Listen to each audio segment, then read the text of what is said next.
Hi and welcome to my channel. My name is Amanda. We're going to do the very first monthly matrix together. I will explain a little bit about how it works, and then as we go through and do it, you will understand a little bit more. I really only need this page, but I have all of my books labeled and numbered on this page. Every book that I read in January is over here. So I'm going to look at books number 1 and 2, and then I will compare which one is better and put my answer in this spot. And then I will compare books 1 and 3 and 1 and 4 and 1 and 5 all the way down. And then I will do the same thing with book number 2 and all of them all the way down. And I'm going to do that for all of them. And then when I am finished, I should be able to put all of my totals together, and we will have a numbered, prioritized system of which one of these books was my ultimate favorite, all the way down to which one was my least favorite. Okay, well that took forever, and I learned my lesson that I need to do all of that as I'm reading them. Like, I need to go ahead and pencil in the matrix for February and start on them as soon as I read my first book of the month. Another thing I realized, and I think it's going to be fun to compare it, but another thing I realized is that these rankings, or like which one is better than the other, a lot of times is based on my feelings about them right now. And it'll be interesting to look at my spreadsheet. I will compare them for you and pop them up here. But anyway, just from looking at this right here, I don't know which one is going to be the winner, but I'm going to go through now. I'm going to add them all up and count them over here to the side, and then I will make my list of the 30 books. I'm not going to sit here and make you watch it. It'll be here right now. Okay, so here they all are. Yes, there are pencil marks right here. I just need to go in and erase them, but I wanted to make sure I had everything accounted for. So these are the top 30. I mean, they're all 30 books that I read, ranked from favorite to least favorite, based on my feelings, pitting them against one another right now. So I don't really have anything to say about the top 10. I feel like that is where I would put those books in my top 10. I'm just going to read them to you. We've got The Sword of Kaigan with a perfect score. It had 29, which was the most that it could have against 30 books, followed closely by Words of Radiance, which had 28. So those top two are very close to each other.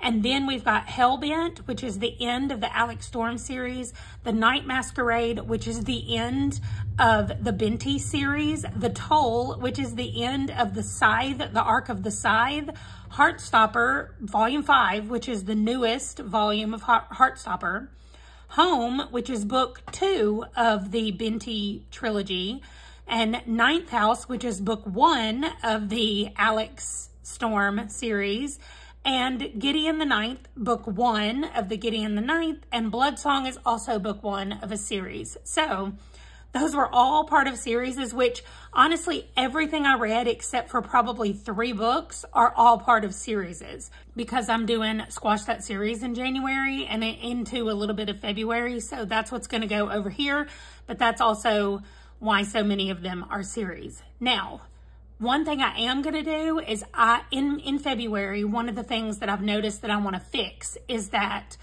like I said, I'm going to start at the very beginning as soon as I finish reading a book and go ahead and pencil in my thoughts about it, at least as it compares to book number 2. Like, as soon as I finish reading a second book, I will go ahead and do all of the stuff as I go, instead of trying to do it at the end when I have all of these books. I'm not sure if recency bias helped with any of these or not. Like, the top 2 books, Words of Radiance was the 3rd book I started this month, and The Sword of Kaigan was the 29th book I read this month. And so it beat out Words of Radiance, but did it really? Or was it just because I most recently read this one? I'm not sure, but I want to look at the stats over on my spreadsheet and see how they compare, and then we will have a final answer about my favorite books of January. Okay, I zoomed you in, so hopefully you can see there is a huge difference in the actual ratings that I gave the books and my feelings about which one should be in front of the others.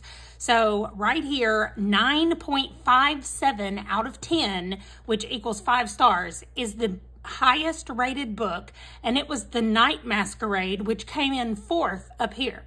Then the next one was Home, which was over a 9, also a 5, but it was 9.14, and Home is number 7 on my list.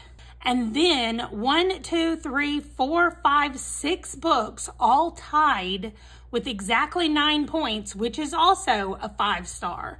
So 9 out of my top 10 books were all 5 stars. And look at the one that was 4.5. It had 8.86 out of 10.